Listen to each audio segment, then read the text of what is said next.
യേശുവയുടെ നാമത്തിൽ നിങ്ങളെ വന്ദനം പറയുന്നു. പിതാവിനും പുത്രനും പരിശുദ്ധ റൂഹായ്ക്കും സ്തുതി. ഞാൻ ഇന്ന് ഈ വീഡിയോവുമായിട്ട് വരുന്നത് ഒരു പ്രധാനപ്പെട്ട കാര്യം പറയാനാണ്. പ്രധാനപ്പെട്ട കാര്യം എന്ന് പറഞ്ഞാൽ, ഞാൻ പെന്തക്കോസ്ത് ലോകത്ത് ശ്രദ്ധിക്കുന്ന ഒരു ദൈവദാസനുണ്ട്. 1-2 പേരുണ്ട്. അതിലൊരു ആളാണ് എനിക്കൊന്ന് പാസ്റ്റർ ചേസ് ജോസഫ് എന്ന് പറയുന്ന ആൾ. എനിക്ക് അദ്ദേഹത്തെക്കുറിച്ച് പറയാൻ ഒത്തിരി കാര്യങ്ങളുണ്ട്. Is A very good person. അദ്ദേഹത്തിന് നേരെ ഒരു വാക്ക് പറയാനുള്ള യോഗ്യത എനിക്കില്ല. അദ്ദേഹത്തെ മാത്രമല്ല, കേരളത്തിലുള്ള ഒരു ദൈവദാസൻ, അത് ഏറ്റവും ചെറിയ ആളായാലും ഒരാളെക്കുറിച്ചും ഒരു കാര്യം പോലും ഒരു അഭിപ്രായം പറയാനുള്ള യോഗ്യത എനിക്കില്ല. കാരണം നമ്മൾ നിൽക്കുന്നത് കൃപയിലാണ്. ദൈവത്തിൻ്റെ വലിയ കൃപ കൊണ്ട് മാത്രമാണ് നിൽക്കുന്നത്. അതുകൊണ്ട് നമ്മുടെ കൂടെയുള്ള ഒരാളെ വിധിക്കാനോ വിമർശിക്കാനോ ഒന്നുമല്ല ഞാൻ ഇത് പറയുന്നത്. കാരണം നമുക്ക് വലിയ ദൈവകൃപയുള്ള പരിജ്ഞാനത്തോടെ കാര്യങ്ങൾ സംസാരിക്കുന്ന, ദൈവസഭയ്ക്ക് പ്രയോജനപ്പെടുന്ന നിലയിൽ പ്രാക്ടിക്കലായി സംസാരിക്കുന്ന ദൈവദാസന്മാർ, ഒരുപാട് ഡിഗ്രിയുള്ള PhD ഹോൾഡ് ചെയ്തേക്കുന്ന പാസ്റ്റേഴ്സ് ഉണ്ട്, വലിയ ജ്ഞാനികളാണ്. പക്ഷെ ഇവർക്കെല്ലാം പറ്റുന്ന ഒരു അബദ്ധമുണ്ട്. ഈ അബദ്ധം ഈ ദൈവദാസന്റെ വാക്കുകളിലൂടെ കേട്ടു. അത് ഇങ്ങനെയാണ്: ഈ പുതിയ നിയമം എന്ന് പറയുന്നത് ഈ ലോകത്തിലുള്ളതല്ല, ഇത് വരാനുള്ള ലോകത്തിൻ്റെതാണ്. പുള്ളി അത് സ്ലിപ്പ് ഓഫ് ടങ് അല്ല, പക്ഷെ അത് കാരണം അത് സ്ലിപ്പ് ഓഫ് ടങ് അല്ല, കാരണം അത് അദ്ദേഹത്തിന്റെ കുറ്റമല്ല, അദ്ദേഹത്തിന്റെ കുറ്റമേ അല്ല. അദ്ദേഹം ഉൾപ്പെട്ട് നിൽക്കുന്ന സഭാ സമൂഹത്തിന്റെ തിയോളജിക്കൽ ഫ്രെയിമാണ്. നമ്മൾ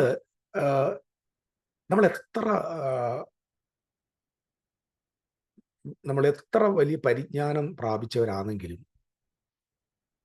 ചില സമയങ്ങളിൽ ദൈവത്തിന്റെ വചനം നമ്മൾ കൈകാര്യം ചെയ്യുമ്പോൾ അല്പ സൂക്ഷ്മതയോടെ ചെയ്യുന്നതാണ് നന്നെന്നാണ് എനിക്ക് തോന്നിയത്. കാരണം ഈ വരാനുള്ള ലോകത്താണ് പുതിയ നിയമം എന്ന് താൻ പറഞ്ഞതിന് കാരണം പുള്ളിയുടെ കുറ്റമല്ല, അത് പെന്തക്കോസ്റ്റൽ തിയോളജിയാണ്. പക്ഷേ അതിനകത്ത് വലിയൊരു അബദ്ധം കിടക്കുന്നത്, അപ്പം നമ്മളിപ്പോൾ ഏത് കാലത്താണ്? പഴയ നിയമത്തിൽ. കാരണം അതിൻ്റെ അർത്ഥം തന്നെ നമ്മളിപ്പോഴും പഴയ നിയമകാലത്തെന്നാണ് അർത്ഥം. പുതിയ നിയമം വരാനുള്ള ലോകത്താണെങ്കിൽ ഇപ്പോൾ നമ്മൾ പഴയ നിയമകാലത്ത്. അതുകൊണ്ടാണ് നമ്മുടെ തിയോളജിക്കൽ ബേസ്, നമ്മുടെ ക്യാരക്ടർ, നമ്മുടെ വേർഷിപ്പ്, നമ്മുടെ ആരാധന, ഇത് മുഴുവൻ പഴയ നിയമം. നിങ്ങൾ ശ്രദ്ധിച്ചിട്ടുണ്ട്? ഞാൻ ഈ ദിവസങ്ങളിൽ ഒരു വേർഷിപ്പ് എന്ന് പറഞ്ഞാൽ നിങ്ങൾ ആലോചിച്ചു, എന്താ വേർഷിപ്പ്? എനിക്കിതൊരു ആർട്ടിഫിഷ്യലായിട്ട് തോന്നിയിട്ടുണ്ട് ചില സമയത്ത്. നല്ല മ്യൂസിക്കൽ ഇൻസ്ട്രുമെൻ്റ് ഒക്കെ വെക്കുക, പാട്ടുകൾ പാടുക, അതിനകത്തൊരു വൈബ് ഉണ്ടാകും. അപ്പം അതിന് നമ്മൾ ക്രിസ്തീയ പാട്ട് തന്നെ പാടണമെന്നില്ല. ഇല്ല, നമ്മൾ നല്ല ടെമ്പോ ഉള്ള, നല്ല ഹൈ ടെമ്പോ ഉള്ള ഒരു ഫിലിം സോങ് പാടിയാലും ഇത് സെയിം വൈബാണ്. പരിശുദ്ധാത്മാവൊന്നും നമുക്കത് പരിശുദ്ധാത്മാവാണെന്ന് തോന്നും. അതിന് കുറച്ച് ഭംഗി വരുത്താൻ വേണ്ടി ലൈറ്റ് ക്രമീകരണങ്ങൾ, ഡാൻസ്, പിന്നെ കൊയർ വർഷിപ്പിന് ആളുകളെ ഇങ്ങനെ ആക്കി വെച്ചിരിക്കുക. ഇതൊക്കെ ഓൾഡ് ടെസ്റ്റമെന്റിന്റെ രീതിയാണ്. It's not the new testament. Old ടെസ്റ്റമെന്റിന്റെ മെത്തേഡാണ്. ഓൾഡ് ടെസ്റ്റമെന്റിലാണ് ആരാധിക്കാൻ ആളുകളെ നിയോഗിക്കുക. അതിപ്പം നമ്മൾ ബൈബിളിലൊക്കെ കാണാൻ പറ്റും. അത്രയും പാട്ടുകാരെ നിയമിച്ചു. ഇതിന്റെ തനി പകർപ്പായിട്ട് നമ്മുടെ ക്രൈസ്തവ സമൂഹം മാറി. അത് പെന്തക്കോസ്ത് സമൂഹം അങ്ങനെ തന്നെയാണ്. നമ്മൾ ഓർത്തഡോക്സുകാരെല്ലാം അവരുടെ പ്രീസ്റ്റ്ഹുഡിനെ നമ്മൾ കുറ്റം പറയും, അവരുടെ രീതികളെ പറയും. അത് ഓൾഡ് പറഞ്ഞു. ഈവൻ കാത്തലിക്, ഓർത്തഡോക്സ് ആണെങ്കിൽ these all things are they took these all things from the traditions from the new old covenant. Old കവനന്റിന്റെ പാറ്റേൺ ആണ് ഫോളോ ചെയ്യുന്നത്. ക്രിസ്ത്യൻസ് നമ്മുടെ ഇടയിലും നമുക്ക്, ഞാൻ പറഞ്ഞല്ലോ, ദൈവത്തിന്റെ പരിശുദ്ധാത്മാവിനെ പ്രാപിച്ച അല്ലെങ്കിൽ കൃപയിൽ നിൽക്കുന്ന നമ്മുടെ സമൂഹത്തിന്റെ പാറ്റേൺ എപ്പോഴും എന്താ പറയുക, പഴയ നിയമം. നമ്മുടെ പാട്ടുകൾ മിക്കതും പഴയ നിയമം. കാരണം അതുകൊണ്ടാണ് ശത്രുവിൻ തല തകർത്തവനെ എന്നൊക്കെ പാടുമ്പോൾ നമ്മൾ ഇച്ചിരി ആർത്ത് പാടുന്നത്. കാരണം ഏതാ ശത്രു? നമ്മുടെ പുതിയ നിയമത്തിൽ നമുക്ക് ശത്രുക്കളില്ല. പുതിയ നിയമത്തിൽ ഒരു ശത്രുവേ ഉള്ളൂ, അത് പിശാചാന്നാ പറയുന്നത്. ആ പിശാച് ഏതാണെന്ന് നീ കണ്ടുപിടിക്കേണ്ടിയിരിക്കുന്നു. അപ്പം ഈ ഓൾഡ് കവനന്റിൽ നിൽക്കുന്നു എന്ന് പറഞ്ഞത് കറക്റ്റ് കാര്യമാണ്. പക്ഷെ അബദ്ധം പറയാം, വരാനുള്ള ലോകത്ത് എന്തോ ഒരു പൊതുനിയമം ഉണ്ടെന്ന് പറഞ്ഞുകൊണ്ട് നിങ്ങളും ജീവിതം വേസ്റ്റ് ആക്കുന്നത് ഭയങ്കര അബദ്ധമാണ്. ഇത് ഭയങ്കര അബദ്ധം എന്ന് പറഞ്ഞാൽ സീരിയസ് ആയിട്ട് ഞാൻ പറയാം.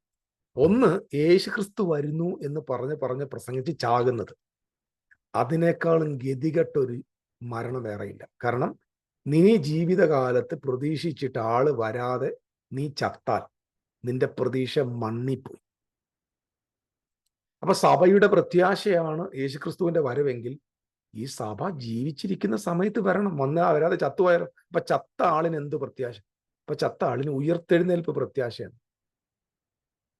അപ്പൊ ഈ ഉയർത്തെഴുന്നേൽപ്പ് എന്താന്ന് നമുക്ക് ചിന്തിക്കേണ്ടിയിരിക്കുന്നു. മണ്ണിൽ നിന്ന് വരിക അബദ്ധങ്ങൾ. അതുപോലെ തന്നെ ഈ ലോകം നമുക്ക് ഒന്നും കൊള്ളത്തില്ല, ശാശ്വതമല്ല, അഴുക്കാണ്. വരാനൊരു ലോകമുണ്ട്, അതൊരു ഭയങ്കര സൗഭാഗ്യങ്ങളുടെ ലോകമാണ് എന്ന് പറഞ്ഞിട്ട് മരിക്കുന്ന നിങ്ങൾ രണ്ടാമത്തെ ഹതഭാഗ്യനാണ്. ഇത് നിങ്ങളെ മതത്തിന്റെ ആളുകൾ വഞ്ചിച്ചതാണ്. കാരണം ന്യൂ ടെസ്റ്റമെന്റ് എന്ന് പറയുന്നത് എന്താണെന്ന് നമുക്ക് മനസ്സിലാക്കാൻ നമ്മൾ ബൈബിളിൽ 2 കാലങ്ങളെ കുറിച്ച് പഠിച്ചേ പറ്റൂ. ഇത് ഞാൻ എൻ്റെ പഴയ വീഡിയോയിലൊക്കെ പലതിലും പറഞ്ഞിട്ടുണ്ട്. വീണ്ടും ആവർത്തിക്കുന്നതിൽ എനിക്കൊരു വിരസത തോന്നുന്നില്ല. കാരണം അത്രയ്ക്കും ഇത് ഒരു 100 പ്രാവശ്യം പറഞ്ഞാലും അത്രയ്ക്ക് എമർജൻസിയാണ്. ഈ രക്ഷാശാസ്ത്രം, സോറ്റീരിയോളജി നിങ്ങൾ പഠിച്ചാൽ, ഞാൻ എൻ്റെ കയ്യിൽ കുറേ പുസ്തകങ്ങൾ ഇരിപ്പുണ്ട്, വലിയ ബ്രഹ്മാണ്ഡം പുസ്തകങ്ങൾ, വലിയ വലിയ തിയോളജിന്മാർ. ഇതിലെല്ലാം ഇവർ സിമ്പിൾ ഒരു സുവിശേഷത്തെ, ഒരു രക്ഷയെ അവർ കൊണ്ടുവന്നങ്ങ് വഷളാക്കും. ജൂയിഷ് ഒരു കാര്യമാണ് ഞാൻ പറയാം. ഈ രക്ഷാശാസ്ത്രം പഠിച്ചു വെച്ചാൽ പറയും നമ്മൾ രക്ഷിക്കപ്പെട്ടു, രക്ഷിക്കപ്പെട്ടുകൊണ്ടിരിക്കുന്നു, രക്ഷിക്കപ്പെടും. നിങ്ങൾ ചോദിച്ചു നോക്കിയോ, ആരോടെങ്കിലും ചോദിച്ചോ, അത് പറയും രക്ഷയ്ക്ക് 3 കാലഘട്ടമുണ്ട്. അതൊക്കെ പറയുന്നത് രസകരമായിട്ടാണ്, ഭയങ്കര ഇത്. പിന്നെ എനിക്ക് ഭാഷ വലിയ വൈഭവമുള്ള ആളല്ല. എനിക്ക് ഭാഷയുടെ വാക്കുകളോ മലയാളം മലയാളം ഭാഷ അറിയത്തില്ല, ഇംഗ്ലീഷും അറിയത്തില്ല. നമ്മളൊരു സാധാരണ എൻ്റെ ഒരു നാട്ടുഭാഷ മാത്രമേ എനിക്കറിയത്തുള്ളൂ. പക്ഷെ നമ്മുടെ ആളുകൾ നല്ല ഘനവും ഗംഭീരമുള്ള വാക്കുകളൊക്കെ ഉപയോഗിച്ചിട്ട് അത് രക്ഷയ്ക്ക് 3 പ്രധാനപ്പെട്ട കാലഘട്ടമുണ്ട്, അത് ഇപ്പോൾ നാം നമ്മൾ രക്ഷിക്കപ്പെട്ടുകൊണ്ടിരിക്കുകയാണ്. ഓരോ ദിവസവും ഒരു ദിവസം നമ്മൾ രക്ഷിക്കപ്പെടും. പറയുന്നതൊക്കെ വലിയ ആളുകൾ. അപ്പം നമ്മളത് കേട്ട് അടിയാളന്മാരെ പോലെ കേൾക്കും. സാറിന് എവിടുന്ന് ഈ തിയോളജി വന്നതെന്ന് ചോദിച്ചാൽ പറയും നമ്മൾ ഈ ലോകത്തും വരുവാനുള്ള ലോകം, 2 ലോകം. യേശുക്രിസ്തു മത്തായിയുടെ സുവിശേഷം 12:32 പറഞ്ഞു, പരിശുദ്ധാത്മാവിന് നേരെ ദൂഷണം പറയുന്നവന് ഈ ലോകത്തിലും വരുവാനുള്ള ലോകത്തിലും എന്ത് ലഭിക്കത്തില്ല? ക്ഷമ ലഭിക്കത്തില്ല. അപ്പൊ ഈ ലോകം വരുവാനുള്ള ലോകം, ഇത് എഴുതിയത് ക്രിസ്തുവാണ്, അല്ലെങ്കിൽ ക്രിസ്തുവിന്റെ വാക്കുകളാണ്. എഴുതിയത് മത്തായിയാണ്. അവരുടെ പശ്ചാത്തലം എന്ന് പറയുന്നത് ജൂയിഷ് ബാക്ക്ഗ്രൗണ്ട്. ഇതാദ്യം നിങ്ങൾ മനസ്സിലാക്കണം. നിങ്ങൾ ഞാനും ഈ വചനത്തെ അവരുടെ ബേസിൽ, കൾച്ചറൽ ബാക്ക്ഗ്രൗണ്ടിൽ, അവരുടെ ആ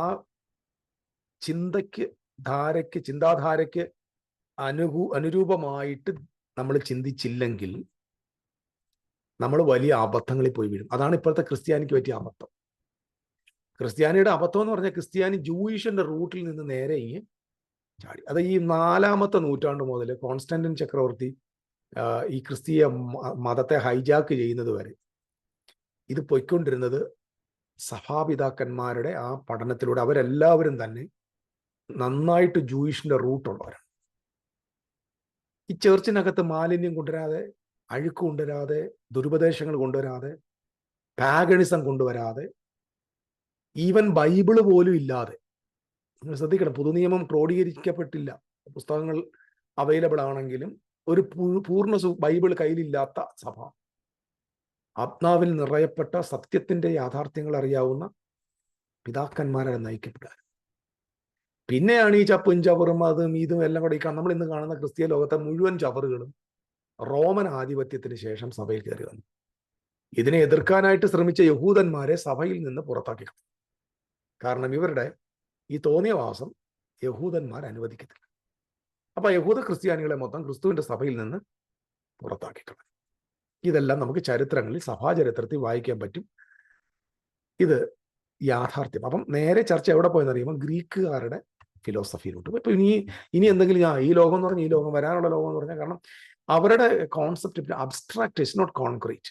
അപ്പം ഈ ഗ്രീക്ക് തിയോളജി എന്ന് പറയുന്നത്, അല്ലെങ്കിൽ ഗ്രീക്ക് ഫിലോസഫി എന്ന് പറയുന്നത്, അവർ എല്ലാത്തിനെയും ഈ സ്പിരിച്വലൈസ് ചെയ്യുക. സ്പിരിച്വൽ മെറ്റീരിയൽ എല്ലാം അവർക്ക് ഭയങ്കര കുഴപ്പമാണ്, ഭൗതിക ലോകം. അതുകൊണ്ടാണ് നമ്മുടെ ഇടയിലും ആ സാധനം വന്നിട്ടുണ്ട്. ഏതാ? പ്രോസ്പെറിറ്റി. പ്രോസ്പെറിറ്റി എന്ന് പറഞ്ഞാൽ ഭയങ്കര, അതൊന്നും വേണ്ട, നമുക്ക് ദൈവമക്കൾക്ക് ഇതൊന്നും ചേർന്നതല്ല. ആഭരണം നമുക്ക് വേണ്ട, നല്ല നമ്മൾ കർത്താവിൻ്റെ മക്കള്, നമുക്ക് ഭൗതികതയുമായിട്ട് വലിയ ബന്ധമൊന്നും ഇല്ല എന്ന് പറഞ്ഞിട്ട്. പക്ഷെ ഈ പറയുന്നമാരെല്ലാം ഭയങ്കര പൈസക്കാരാണ്, കോടികളുള്ള. ഇത് വിശ്വസിച്ച കുറച്ച് പാവങ്ങള് അവർ പ്രാക്ടീസ് ചെയ്ത് പോവർട്ടി പ്രാക്ടീസ് ചെയ്യും. വഞ്ചനയാണിത് കേട്ടോ. ഈ ഭൗതിക ലോകത്തെയും ആത്മീയ ലോകത്തെയും തമ്മിൽ രണ്ടായിട്ട് പഠിപ്പിച്ചത് ഗ്രീക്കുകാരൻ. എൻ്റെ ഈ വിഷയങ്ങൾ ഒരുപാടുണ്ട്, ഞാൻ അങ്ങോട്ട് പോകാതെ ഈ ഭൗതികതയും ആത്മീയതയും രണ്ടാണെന്ന് പഠിപ്പിച്ചു. അതുകൊണ്ടാണ് ഞാൻ വലിയ ലോകപ്രകാരമുള്ള ജോലി ഉപേക്ഷിച്ച് കർത്താവിൻ്റെ വേലയ്ക്ക് വന്നു എന്നൊക്കെ പറഞ്ഞിട്ടില്ലേ. ഈ ലോകപ്രകാരമുള്ള ജോലി എന്ന് പറഞ്ഞാൽ എന്താ? എന്തെങ്കിലും കുഴപ്പമുണ്ടായിരുന്നു? എടാ, നീ ലോകപ്രകാരമുള്ള ജോലി ചെയ്തപ്പോൾ നീ മാന്യനായിരുന്നു, വിശ്വസ്തനായിരുന്നു, നിനക്ക് ഉടായിപ്പില്ലായിരുന്നു, നീ സത്യസന്ധനായിരുന്നു. നീ കർത്താവിൻ്റെ വേലയ്ക്ക് വന്നപ്പോൾ നിനക്ക് ജനങ്ങളിൽ നിന്ന് എങ്ങനെ കാശ് വാങ്ങിക്കണം, എങ്ങനെ ജീവിക്കണം, ആര് കാശ് തരും, ആരെ പ്രസാദിപ്പിക്കണം, ആര് കാലെ പിടിക്കണം, ആര് പ്രൈസ് ചെയ്യണം, ആരെ മുഖസ്തുതി പറയണം, ഇതെല്ലാം പഠിക്കേണ്ടി വന്നില്ലേ? നീ ജോലി ചെയ്ത് ശമ്പളം വാങ്ങിച്ചപ്പോഴോ? അന്തസ്സായിട്ട് ജോലി ചെയ്യുക, മാസം ശമ്പളം വാങ്ങിക്കുമല്ലായിരുന്നു. അപ്പം നീ നശിച്ചു പോയത് അവിടെ വന്നിട്ട്, നീ കർത്താവിൻ്റെ വേലയ്ക്ക് വന്നിട്ടാ. കാരണം കർത്താവിൻ്റെ വേലയ്ക്ക് അകത്ത് വലിയ വിശ്വസ്തതയുടെ ആവശ്യമൊന്നും ഇല്ല. മിടുക്കൻ, കള്ളത്തരം പറയാൻ പഠിക്കണം, കാല് വാരാൻ പഠിക്കണം, വല്ല കുടുംബങ്ങളിൽ കയറി പണിയാൻ പഠിക്കണം, ഒരുത്തനെ എങ്ങനെ പുറത്താക്കാൻ പഠിക്കണം, ഇതൊക്കെ പഠിച്ചാൽ മതി. അപ്പോൾ നല്ല ദൈവവേലക്കാരനാകാൻ പറ്റും. ഞാൻ സത്യം പറഞ്ഞാൽ ഐ എം അഷെയിംഡാണ്. എനിക്ക് ഇതിനകത്തൊന്നും ഐ ഡോണ്ട് കെയർ. എനിക്ക് ഇതിനെ സമയത്തോളം ഇപ്പം ചില നശിച്ചു പോകുന്ന ആത്മാക്കളെ കുറിച്ചൊന്നും എനിക്ക് യാതൊരു കഷ്ടതയില്ല. എൻ്റെ ആത്മാവ് നശിച്ചു പോകാതിരിക്കാൻ വേണ്ടി ഞാൻ നോക്കത്തു. നശിച്ചു പോകുന്ന ആത്മാക്കളെ കുറിച്ച് ആത്മാക്കളുടെ ഉടമസ്ഥനാണ് കഷ്ടപ്പെടേണ്ടത്, അല്ല ഞാനല്ല. ഇതൊക്കെ നമ്മളെ പറഞ്ഞു വെച്ചേക്കോ. എനിക്ക് ഉറക്കാൻ വരുന്നില്ല, നശിച്ചു പോകുന്ന ആത്മാ. നീ പറഞ്ഞ നീ നിന്റെ ഉള്ളാരുവാ നശിച്ചു പോകുന്നു. ആദ്യം മനസ്സിലാക്കുക. അപ്പം ഇങ്ങനെയുള്ള കുറേ അബദ്ധങ്ങളിൽ പോയി നമ്മൾ വീണിട്ടുണ്ട്. ശ്രദ്ധിക്കാം, ഞാൻ തിരിച്ചു വരാം. അതായത് ഈ ലോകം, ഇപ്പൊ ചേസ് ജോസഫ് ആസ്റ്റന് കുഴപ്പം പറ്റിയല്ല, ആ സമൂഹം മൊത്തമുള്ള പ്രശ്നം എന്താ പറയുക? ഈ ലോകം, വരാനുള്ള ലോകം. അതെന്തുവാണ് ഈ ലോകം? എന്താ ഞാൻ നേരത്തെ പറഞ്ഞ ജൂയിഷ് റൂട്ടിലേക്ക് പോകുമ്പോൾ ജൂവിനോട് ചോദിച്ചാൽ അവർ പറയും, അവർ പറഞ്ഞ രണ്ട് കാലഘട്ടം ഉണ്ടെന്ന്. രണ്ട് കാലഘട്ടം. ആ വിഷയത്തെ ഒരുപാട് സ്ഥലത്ത് പുതിയ നിയമത്തിലുണ്ട്. ഈ ലോകത്തിന് അനുരൂപരാകാതെ നന്മയും പ്രസാദവും പൂർണ്ണതയുടെ ദൈവഹിതം തിരിച്ചറിയേണ്ടതിന് മനസ്സ് പുതുക്കി രൂപാന്തരപ്പെടാൻ വേണ്ടി റോമർ 12 ഈ ലോകത്തിന്. അതുപോലെ എബ്രായ ലേഖനം 11 അധ്യായത്തിൽ വായിക്കുന്നുണ്ട്, ഈ ലോകം ദൈവത്തിന്റെ വചനത്താണ്. ഈ ലോകം ഇതെല്ലാം എന്ന് പറയുമോ? ഈ കാണുന്ന പ്രപഞ്ചമല്ല. This age. അടുത്തത് ദ ഏജ് ടു കം, വരാനുള്ള ലോകം. ദിസ് ഏജ് എന്നതിന് കൊടുത്തിരിക്കുന്ന ഗ്രീക്ക് വേർഡ് ഒലാം ഹസേ. വരുവാനുള്ള ലോകം എന്നതിന് കൊടുത്തിരിക്കുന്ന പദം ഒലാം ഹബ്ബ.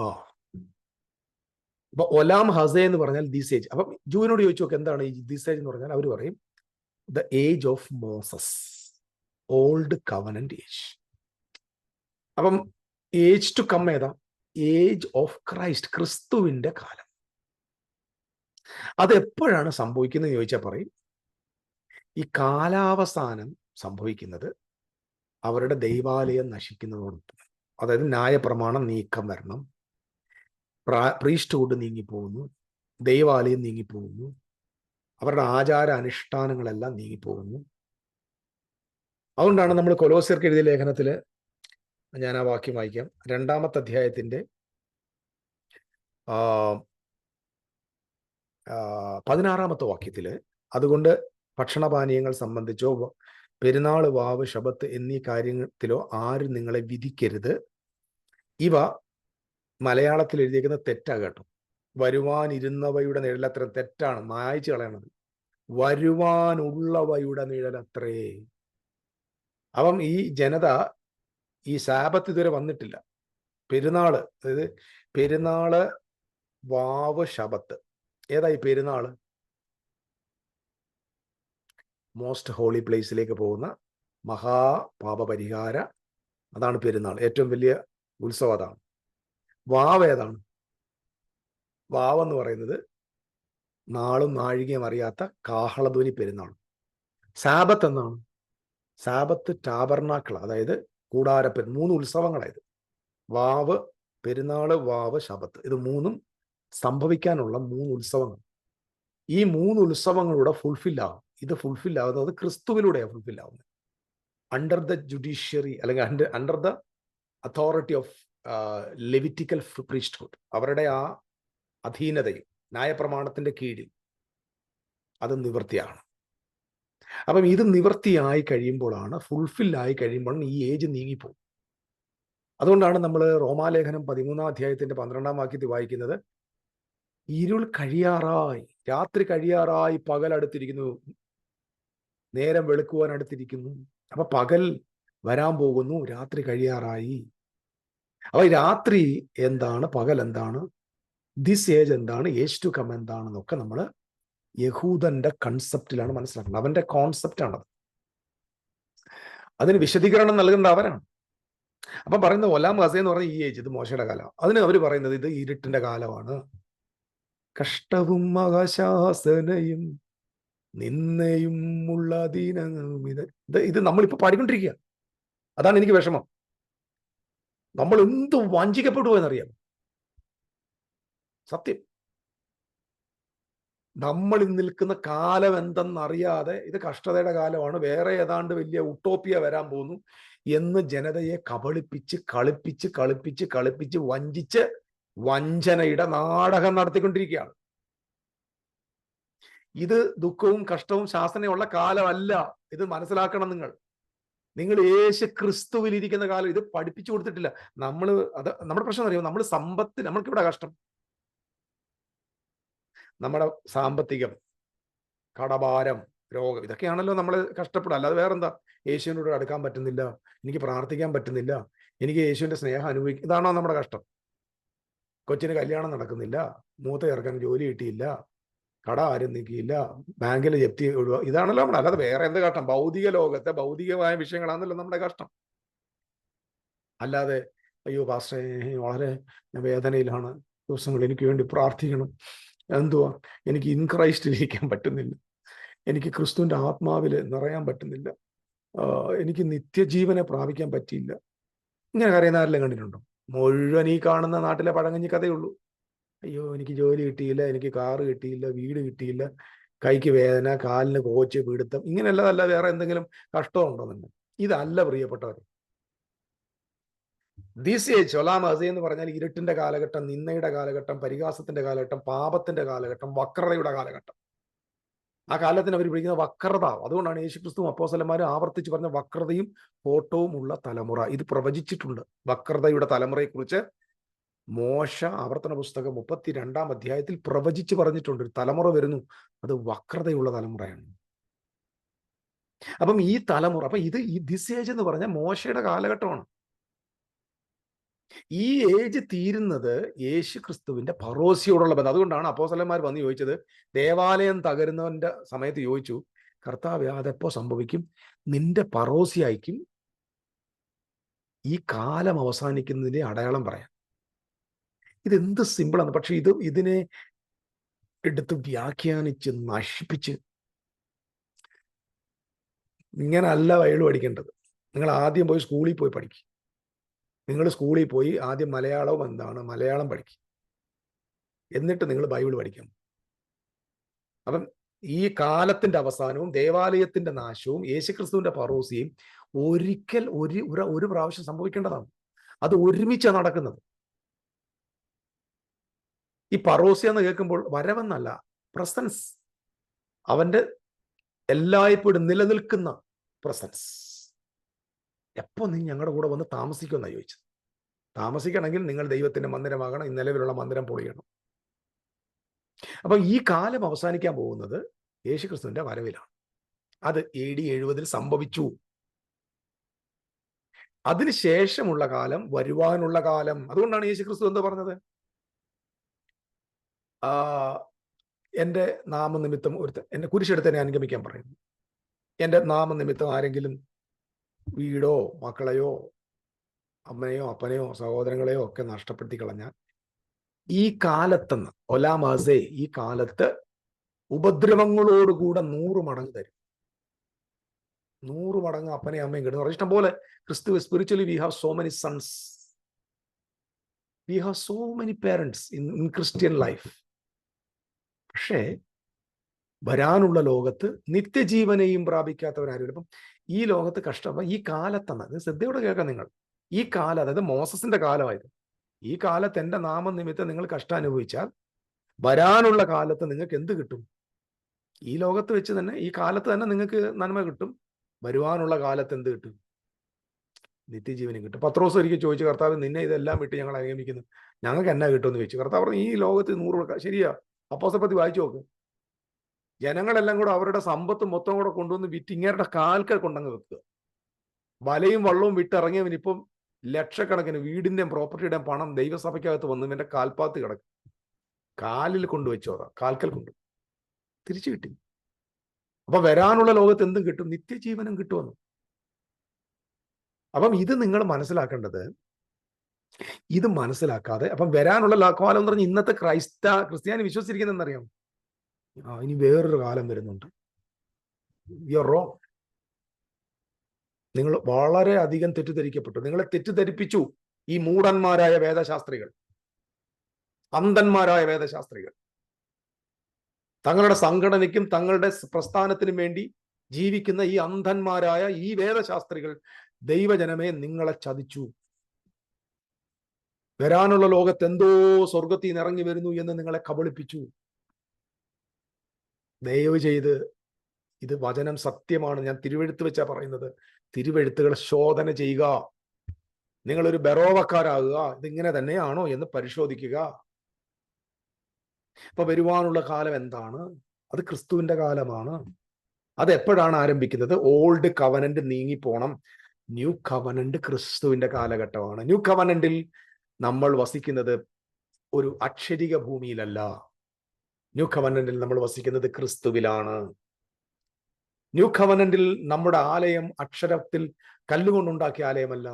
ന്യൂ ടെസ്റ്റമെന്റിൽ നമ്മൾ തന്നെ ദൈവത്തിന്റെ ആലയമായി മാറി. ഓൾഡ് ടെസ്റ്റമെന്റിൽ നമ്മൾ ദൈവത്തിന്റെ ജനമായിരുന്നു. ന്യൂ ടെസ്റ്റമെന്റിൽ നമ്മൾ അവന്റെ പുത്രന്മാരും പുത്രിമാരുമായി. ഇതിനൊക്കെ വലിയ സന്തോഷം എന്താ വേണ്ടേ? നിങ്ങൾ മനസ്സിലാക്കുന്നുണ്ടോ? Spiritual reality. നമ്മൾ ഇന്നും പാപത്തിന്റെ 24 മണിക്കൂർ പാപം പറഞ്ഞുകൊണ്ടിരിക്കുന്നത്. എന്റെ പ്രിയപ്പെട്ടവരെ, പാപം എന്നതല്ല ഇവിടുത്തെ വിഷയം. പാപം എന്നതിന് കാൽവറി പരിഹാരം വരുത്തി. പുതിയ നിയമത്തിന്റെ ഭാഷയിൽ പറഞ്ഞ ഞാൻ അവരുടെ പാപങ്ങളെ ഓർക്കുക പോലും ഇല്ലെന്നാണ്. അപ്പൊ നമ്മുടെ ഇടയിൽ ഇന്ന് ഏറ്റവും കൂടുതൽ പാപം പാപം പാപം പാപം. ഞാൻ ഭാവിയാണ്, നീ ഭാവിയാണ്, അവൻ ഭാവിയാണ്, ഇവൻ ഭാവിയാണ്. അവസാനം ഞാൻ ചോദ്യം ചോദിക്കാം, നമ്മൾ എന്നൊക്കെ രക്ഷപ്പെടുന്നു? നമുക്ക് രക്ഷയൊന്നുമില്ല. നമ്മൾ ചത്താലൊന്നും രക്ഷപ്പെടത്തില്ല. നമ്മൾ എന്തിനെയാണോ ഫോക്കസ് ചെയ്യുന്നത് അതിൽ നമ്മൾ വീണുകൊണ്ടിരിക്കും. നമ്മൾ ദൈവത്തിന്റെ പുത്രന്മാരാണ്. ആ പുത്രന്മാരായ നമ്മൾ യേശു ക്രിസ്തുവായിട്ട് ജീവിക്കാന്നേ ഉള്ളൂ. നമ്മൾ യേശുവായിട്ട് ലോകത്ത് ജീവിച്ചു നോക്കി. ഞാൻ എപ്പോഴും പറയാറുണ്ട്, നിങ്ങൾ യേശു ക്രിസ്തുവിന് വേണ്ടി ജീവിക്കരുത്. യേശു ക്രിസ്തുവിനെ പോലെ ജീവിക്കരുത്. യേശു ക്രിസ്തുവിന്റെ കൂടെ ജീവിക്കരുത്. യേശു ക്രിസ്തുവിനെയും കൊണ്ട് ജീവിക്കരുത്. യേശു ക്രിസ്തുവായി ജീവിക്കുക. പറയാൻ എളുപ്പമാണ്, ഇതൊരു വെളിപ്പാടാണ്. യേശുവായി ജീവിക്കുക എന്ന് പറഞ്ഞാൽ ഓരോ ക്രിസ്ത്യാനിയും യേശുവാണ്. ഈ ഭൂമിക്ക് നിങ്ങൾ യേശുവാണ്. ഇത് നമ്മുടെ സഭകൾക്കകത്ത് പഠിപ്പിച്ചു കൊടുക്കണം. അല്ലാതെ നിനക്ക് കുറ്റമുണ്ടോ, നിനക്ക് കുറവുണ്ടോ, നിന്റെ നോട്ടം ശരിയല്ല, നിന്റെ ഇരിപ്പ് ശരിയല്ല, നിന്റെ ബൈബിൾ വായന ശരിയല്ല, നിന്റെ ഉടുപ്പ് ധരിച്ചേക്കുന്ന, ഇങ്ങനെ കുറ്റപ്പെടുത്തി ജനത്തെ അടിച്ച് അമർത്താതെ അവരോട് പറ, നിങ്ങൾ ദൈവത്തിന്റെ പുത്രന്മാരാണ്. ഒരു 10 പ്രാവശ്യം കേൾക്കുമ്പോൾ അവർക്ക് തന്നെ തോന്നുന്നു, അയ്യോ, I am a child of God, so I should be like the son of God. ഞാൻ ദൈവത്തിന്റെ മോനാണ്, ഞാൻ യേശുവിനെ പോലെ ജീവിക്കേണ്ടത്, ഞാൻ യേശുവായി ജീവിക്കേണ്ടവനാ. അപ്പൊ നമ്മള് ഈ കാലം, വരാനുള്ള കാലം എന്ന് പഠിപ്പിക്കുമ്പോൾ, ഞാൻ എൻ്റെ വാക്കുകൾ ദീർഘിപ്പിക്കുന്നില്ല. ഒരു കാര്യം ഞാൻ പറഞ്ഞ് അവസാനിപ്പിക്കാം. ഈ ലോകത്തിലും വരുവാനുള്ള ലോകത്തിലും എന്നുള്ള ഒത്തിരി സ്ഥലങ്ങളുണ്ട്, ഞാൻ എല്ലാം എടുക്കുന്നില്ല. പ്രത്യേകിച്ച് എഫേസ്യർ 1-ാം അധ്യായത്തിലും 2-ാം അധ്യായത്തിലും ഒക്കെ നമുക്കിത് കാണാൻ പറ്റും. ഈ വരുവാനുള്ള ലോകത്ത് അവന്റെ കൃപയുടെ തേജസ്സിന്റെ അത്യന്തധനം വരുവാനുള്ള ലോകം എന്ന് പറഞ്ഞാൽ നമ്മൾ ചത്ത ശേഷമുള്ള ലോകം അല്ല പ്രിയരെ, അല്ല. നമ്മൾ ജീവിച്ചിരിക്കുന്ന ഈ കാലഘട്ടമാണ് അന്ന് യേശു പറഞ്ഞ വരുവാനുള്ള ലോകം. അതല്ലേ 2000 years ആയില്ലേ? എന്താ യേശു വന്നില്ല, വരാതെ? വരത്തില്ല, ഇനി വരാനില്ല. നിങ്ങൾ കാത്തിരുന്ന് ചത്തുപോത്തേ ഉള്ളൂ. നിങ്ങൾ ശ്രദ്ധിച്ചാൽ മതി. കർത്താവ് വരുന്നു എന്ന്, വേഗം വരുന്നു എന്ന് പുസ്തകം എഴുതിയവൻ പോയി സെല്ല് താണ്ട ഉണക്ക കൊള്ളി പോലിപ്പുണ്ട്. എന്തിയാ അവന്റെ പ്രത്യാശ? സഭയുടെ പ്രത്യാശയാണല്ലോ യേശുവിന്റെ മടങ്ങി വരും. പിന്നെ ചത്തുപോകുന്നവരുടെ പ്രത്യാശ എന്തുവാ? നമ്മൾ ജീവിച്ചിരിക്കുന്ന കാലത്ത് ഇത് അനുഭവിക്കാതെ, ഞാൻ മനസ്സിലാക്കിയ ഒരു കാര്യം, ക്രിസ്തുവിന്റെ സഭ വചനത്തിലേക്ക് തിരിച്ചു വരണം, സത്യവചനത്തിലേക്ക്. നമ്മൾ ഇന്ന് ജീവിക്കുന്ന ഈ കാലമാണ് യേശു ക്രിസ്തു അന്ന് പറഞ്ഞ വരുവാനുള്ള കാലം. ആരോഗ്യത്തോടെ, സൗഖ്യത്തോടെ, സമാധാനത്തോടെ, സ്വാർത്ഥതയില്ലാതെ സത്യത്തിൽ നമ്മൾ ജീവിക്കണം. സ്വാർത്ഥത, എല്ലാവരെയും സ്നേഹിക്കുന്ന, നമ്മളെപ്പോലെ മറ്റൊരാളെ സ്നേഹിക്കുന്ന, അങ്ങനെയൊന്നും അതൊന്നും നമ്മുടെ ഇടയിൽ ഇല്ല പ്രിയപ്പെട്ടവരെ. നമ്മുടെ ഇടയിൽ ഇന്നും വ്യക്തിപരമായ മറ്റൊരാളെ എങ്ങനെ നശിപ്പിക്കാം, അവനെ എങ്ങനെ കൊല്ലാം. ഞാൻ ചില ആളുകളുടെ കമന്റ് കണ്ടിട്ടുണ്ട്, നമ്മൾ ഇല്ലാതെ പോകുന്നതിൽ സന്തോഷിക്കുന്ന ഒരുപാട് പേരുണ്ട്, അറിയാമോ? നശിച്ചു പോയതിൽ.